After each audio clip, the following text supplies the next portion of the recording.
ఆదిత్య విషయంలో అలేఖ్య జీవన కుట్రను బయటపెట్టిన ఆనంది. ఇంతకు ఏం జరిగింది? అసలు ఆదిత్య విషయంలో అలేఖ్య జీవన కుట్ర చేశారన్న విషయం ఆనంది ఎలా తెలుసుకుంది? ఇదంతా కూడా వీడియోలో చూసి తెలుసుకునేద్దాం. పాపే మా జీవన జ్యోతి అప్కమింగ్ ఎపిసోడ్స్లో ఏం జరగబోతుందో ముందుగా తెలుసుకోవాలి అనుకుంటే వీడియోని లైక్ చేసి ఛానల్ని సబ్స్క్రైబ్ చేసుకోండి. మొత్తం మీకు చూసుకున్నట్లయితే ఆనందిని ఇటు ఆదిత్యని ఇద్దరినీ కూడా హనీమూన్కి పంపించాలని సునంద అయితే అనుకుంటుంది. కానీ వాళ్ళతో పాటు వీళ్ళనైతే పంపించరు. ఎందుకంటే అందరూ ఒకేసారి వెళ్తే కంపెనీ పనులు ఎవరు చూసుకుంటారన్న ఉద్దేశంతో ముందు వాళ్ళు వెళ్ళి వచ్చిన తర్వాత మీరు వెళ్దురుగానే అని చెప్పి సునంద అయితే చెప్తుంది. దానికి ఇష్టం లేకపోయినా కానీ జీవన్ అయితే అంగీకరించక తప్పదు కదా. చైతన్య అయితే అన్నయ్య సంతోషంగా ఉండాలి, వదిన హ్యాపీగా ఉండాలనే కదా కోరుకుంటాడు. సో ఒప్పుకుంటాడు. ఒప్పుకునేసరికి ఇద్దరు కూడా బయలుదేరదామని లగేజీ సర్దుతూ ఉండగానే శ్రీమాను అంటే జ్యోతి కొడుకు అంటే కుట్టికి తమ్ముడే కదా, సో వస్తున్నాడు అన్న విషయం తెలిసింది కాబట్టి ఎయిర్పోర్ట్లో తనని చూడకుండానే వెళ్ళిపోతే మళ్ళీ వారం రోజుల్లో తను వెళ్ళిపోతాడు. అప్పుడు మళ్ళీ నేను ఎప్పటికి చూస్తానో, తమ్ముడిని చూసి చాలా రోజులైంది అని మనసులో ఏదో ఆందోళన పెట్టుకుంటుంది ఆనంది అయితే.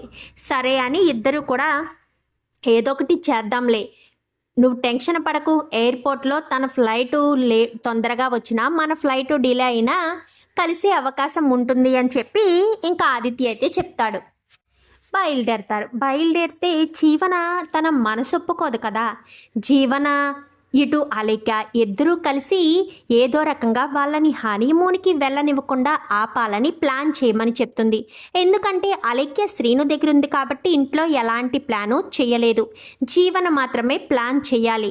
అందుకోసం జీవన క్రూయల్గా ఆలోచించి ఆదిత్య ఆనందికి ఏం ప్రమాదం జరిగినా పర్లేదని వాళ్ళ హనీమూన్ని ఆపాలన్న ఉద్దేశంతో ఒక ప్లాన్ అయితే చేస్తుంది. అప్పుడే అలేఖ్య ఫోన్ చేసి ఏం చేస్తున్నావు, అక్కడ ఏం జరుగుతుందో నాకు అర్థం కావట్లేదు, ఇంతకీ వాళ్ళు హనీమూన్కి వెళ్లకుండా ఆపావా లేదా అని చెప్పనేసరికి వెళ్లకుండా ఆపడం కోసమే కార్ బ్రేక్స్ తీయించాలనుకుంటున్నాను అని చెప్పనేసరికి ఏం మాట్లాడుతున్నావు జీవన, కార్ బ్రేక్స్ తీయిస్తే అదే కారులో ఆదిత్య కూడా ఉంటాడు కదా, అప్పుడు ఆదిత్యకు కూడా ప్రమాదం జరుగుతుంది కదా అని చెప్పనేసరికి లేదు, ఆనందికి మాత్రమే ప్రమాదం జరిగేటట్టు చేశాను అంటూ పైకి చెప్తుంది.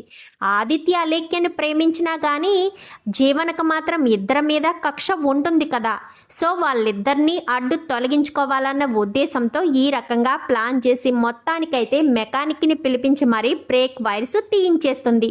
ఇంకా ఎదరా జ్యోతి ఇటు సూర్య ఇద్దరు వెయిట్ చేస్తూ ఉంటారు. వీళ్ళు కూడా బయలుదేరిపోతారు. బయలుదేరిపోయేసరికి చాలా సంతోషంగా మాట్లాడుకుంటూ హనీమూన్ గురించి ఇంకా చాలా హ్యాపీగా వెళ్తారు. బయలుదేరేసరికి పలానా చోట ఉన్నారు అని దూరం నుంచి చూస్తూ ఉంటారు. అదిగో జ్యోతమ్మ అక్కడ ఉంది అని చెప్పనేసరికి కొంచెం ముందుకు వెళ్ళేసరికి బ్రేక్ వేద్దామంటే బ్రేక్ పడదు. ఆనంది బ్రేక్ పడట్లేదు ఆనంది అని చెప్పనేసరికి ఏంటి ఆదిత్య బాబు ఏం మాట్లాడుతున్నారు అని చెప్పాను. కానీ అవును ఆనంది బ్రేక్ పడట్లేదంటూ కారును అటు ఇటు ఇటు అటు మూవ్ చేస్తుంటారు. ఈలోపు పోలీసుల వాళ్ళతో మాట్లాడుతూ ఉన్నారు కదా, మూవ్ చేస్తూ ఉండేసరికి అదేంటి ఆదిత్య కారు అటు ఇటు మూవ్ అవుతుంది, కొంపదీసి బ్రేక్స్ పడట్లేదేమోనండి అని చెప్పనేసరికి అవునా అని చెప్పి అటు ఇటు మూవ్ చేసి ఇంకా వెళ్ళడం కార్ అస్సలు కంట్రోల్ కాదు. ఇంకా వీళ్ళు ఆపాలని ప్రయత్నిస్తారు. అటు పోలీసులు ఉంటారు, జ్యోతి వాళ్ళు ఉంటారు. కానీ ఆపాలని ప్రయత్నించినా ఆపడానికి అస్సలు అవకాశం ఉండదు. వెళ్ళి ఒక అంటే గోయిలా ఉంటుంది, కిందకి కొంచెం లోతుగా ఉండేసరికి ఫల్టీలు కొట్టి ఇంకా ఇద్దరికి చాలా ఎక్కువగానే దెబ్బలు తగులుతాయి. ఆనంది కంటే ఆదిత్యకు మరీ ఎక్కువ తగులుతాయి. ఎందుకంటే స్టీరింగ్ అది ఉండడం వల్ల ఏంటో తెలియదు కానీ తన పైకి కనిపించే దెబ్బల కంటే లోపల ఇన్సైడ్ బాడీలో మాత్రం చాలా దెబ్బలైతే తగులుతాయి. ఇంకా హాస్పిటల్కి తీసుకొచ్చేస్తారు. వీళ్ళు జ్యోతి వాళ్ళే ఫోన్ చేసి చెప్పేసరికి అందరూ కంగారుగా హాస్పిటల్కి వచ్చేస్తారు. ఇంకా జీవనకి తలుక కట్టడంతో స్పృహలోకి వచ్చి గబగబా బయటకు వచ్చేసి ఆదిత్య గారికి ఎలా ఉందో అని చెప్పనేసరికి డాక్టర్ ఇంకా ట్రీట్మెంట్ చేస్తున్నాడు ఆనంది, ఇంకా ఏమీ తెలియదు అని చెప్పాను. కానీ ఆదిత్య బాబుకి ఏమీ కాకూడదు అని ఏడుస్తూ ఉండేసరికి డాక్టర్ అయితే వస్తారు. వచ్చి సేమ్ ఇలానే చెప్తారు. పైకి కనిపించేవి తక్కువ దెబ్బలే కానీ లోపల మాత్రం చాలా డ్యామేజ్ అయింది. 24 గంటలు గడిస్తేనే కానీ ఏమీ చెప్పలేము అని చెప్పనేసరికి ఇంకా జీవన లోపల సంతోషపడుతూ ఉంటుంది. ఆనంది అయితే చాలా బాధపడుతుంది. బాధపడక ఆనంది అని చెప్పి ఓదార్స్తారు. కానీ ఆదిత్య గారికి ఇలా జరిగింది, ఏం చేయాలో నాకు అర్థం కావట్లేదు అని ఏడుస్తూ ఉండగా ఇంకా సడన్గా ఇదంతా జీవనే చేస్తుంది కదా, జీవనకు తప్ప ఇలాంటి పనులు చేయవలసిన అవసరం లేదు అంటూ జీవన్ పట్టుకుని ఆ చెంప ఈ చెంప చాలా గట్టిగా కొడుతుంది. కొట్టేసరికి జీవన పక్కనే ఉన్న అలేఖ్యను కూడా కొడుతుంది. ఎందుకంటే అలేఖ్య కూడా వచ్చేస్తుంది కాబట్టి అలేఖ్య ఇద్దరు మాట్లాడుకుంటారు చాటుకెళ్ళి. నేను చెప్తూనే ఉన్నాను కదా, వినిపించుకోలేదు. అయినా ఇప్పుడు చూడు ఎంత పెద్ద ప్రమాదం జరిగిందో. ఆనందికి మాత్రమే ప్రమాదం జరుగుతుందన్నావు, మరి ఆదిత్య కూడా జరిగిందని ఇద్దరు మాటలు విన్న ఆనంది అయితే ఇద్దరిని పట్టుకుని కొట్టేసేసరికి చెంపలు వాసిపోతాయి. ఆనంది ఆగమ్మా అని చెప్పనేసరికి, నన్ను ఆపకు జ్యోతమ్మా, ఈరోజు నా భర్త ఈరోజు ఈ పరిస్థితిలో ఉండడానికి కారణం వీళ్ళిద్దరే అని చెప్పనేసరికి, ఏం మాట్లాడుతున్నావు ఆనంది అని చెప్పాను. కానీ అవునత్తయ్య, మేమిద్దరం హనీమూన్కి వెళ్ళడం ఇష్టం లేకే ఈ అలేఖ్య జీవన ఇద్దరు కలిసి బ్రేక్ వైర్స్ తీయించేశారు.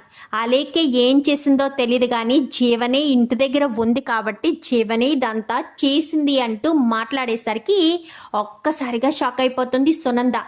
ఏంటి నువ్వు చెప్పేది నిజమానగానే? అవునత్తయ్య, వీళ్ళిద్దరూ ఇప్పుడే పక్కకు వెళ్ళి మాట్లాడుకుంటున్నారు.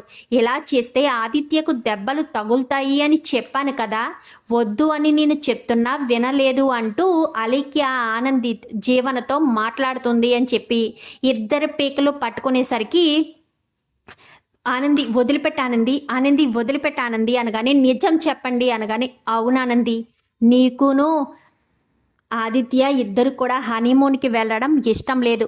మీరిద్దరూ హనీమూన్కి వెళ్తున్నారనే నాకు జీవన ఫోన్ చేసి చెప్పింది. ఏదో రకంగా హనీమూన్కి వెళ్లకుండా మిమ్మల్ని ఆపమని చెప్పాను. బ్రేక్ వైర్స్ తీయించేస్తున్నాను అని చెప్పింది. అలా చేస్తే ఆదిత్యకు ప్రమాదం జరుగుతుంది కదా అని నేనంటే, జరగదు, ఏం కంగారు పడకు అంటూ నాకు చెప్పి బ్రేక్ వైర్స్ తీయించేసింది. ఇది పూర్తిగా జీవన చేయించిందే. నేను కేవలం మీ హనీమూన్ని ఆపమని మాత్రమే చెప్పానే తప్ప మీకు బ్రేక్ వైర్స్ తీయించమని నేను చెప్పలేదు అంటూ మాట్లాడేసరికి ఒక్కసారిగా షాక్ అయిపోతారు. ఏంటి ఆనంది జీవన తీయించిందా అంటే, ఉదయం నువ్వు గుమ్మం దగ్గర ఉండి ఆలోచిస్తుంది అప్పుడే బ్రేక్ వైర్స్ తీయించావా అంటూ చైతు కూడా చంప పగలగొట్టేసరికి, అది కాదు చైతు అనగానే, ఇంకేం మాట్లాడకు, నా అన్నయ్య ఈరోజు ఈ పరిస్థితిలో ఉండడానికి కారణం నువ్వన్నమాట. నీకేం అన్యాయం చేశావనే మా అన్నయ్యని ఇంత దారుణంగా ఇలా యాక్సిడెంట్ అయ్యేటట్టు చేశావు? అసలు నీకెందుకు ఇలాంటి పని చేశావు? మా అన్నయ్యకి ఏమైనా కావాలి, నిన్ను చంపేస్తాను అంటూ చాలా గట్టిగానే వార్నింగ్ ఇస్తాడు. అది కాదు చైతు అని చెప్పనేసరికి, ఎందుకే నీకు అంత కుళ్ళు బుద్ధి అని చెప్పి తిడుతూ ఉండగానే ఇంకా జ్యోతి కూడా కొడుతుంది. ఆనంది ఏం తప్పు చేసిందని? వాళ్ళు ఎన్నో ప్రాబ్లమ్స్ తర్వాత కలిశారు అంటే వాళ్ళు కలవడం నీకు ఇష్టం లేదా? కావాలనే అలేఖ్యకు సపోర్ట్ చేసి అలేఖ్య ద్వారా నువ్వు ఆనందిని ఆదిత్యని విడదీయాలని చూస్తున్నావా అంటూ ఇంకా సునంద అందరూ మాట్లాడేసరికి ఇంకా వాళ్ళు రెడ్ హ్యాండెడ్గా దొరికిపోయారు కదా, ఏం చేయాలో అర్థం కాదు.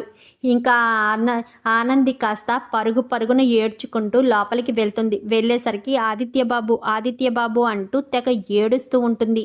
ఇంకా ఎప్పుడైతే ఆనంద్ కన్నీళ్ళు అలా కారి ఆదిత్య చేతుల మీద పడతాయో వెంటనే ఆదిత్యకు స్పృహ వస్తుంది. స్పృహ వచ్చేసరికి ఆదిత్య స్పృహ వచ్చిందని నర్సు చూసి డాక్టర్ని పిలవడంతో ఇంకా ఆయనకి ఎలాంటి ప్రమాదం లేదు, కానీ కొన్ని రోజులు బెడ్ రెస్ట్ తీసుకోవాలి. పూర్తిగా బెడ్ రెస్ట్ తీసుకుంటేనే ఆయన మళ్ళీ కోలుకొని హ్యాపీగా తిరగగలుగుతారు అని చెప్పనేసరికి చాలా సంతోషపడతారు కానీ ఇంకా జీవనని మాత్రం క్షమించకూడదు అని చాలా గట్టిగానే అనుకుంటారు. మరి ఇప్పుడు సునంద, ఇటు చైతన్య, ఆనంది వీళ్ళంతా కలిసి జీవనకు ఎలాంటి శిక్ష వేస్తారు? మరి జీవన్లో మార్పు వస్తుందా, లేక జీవన ఇంకా ఇలాంటి కుట్రలే చేస్తుందా? ఇదంతా కూడా రాబోయే ఎపిసోడ్స్లో చూసి తెలుసుకునేద్దాం. మా వీడియో కనుక మీకు నచ్చినట్లయితే వెంటనే లైక్ చేసి మా ఛానల్ని సబ్స్క్రైబ్ చేసుకుని పక్కనే ఉన్న బెల్ సింబల్లో ఆల్ పై క్లిక్ చేయండి. ఎలా చేయడం వల్ల అందరికంటే ముందుగా చూడవచ్చు.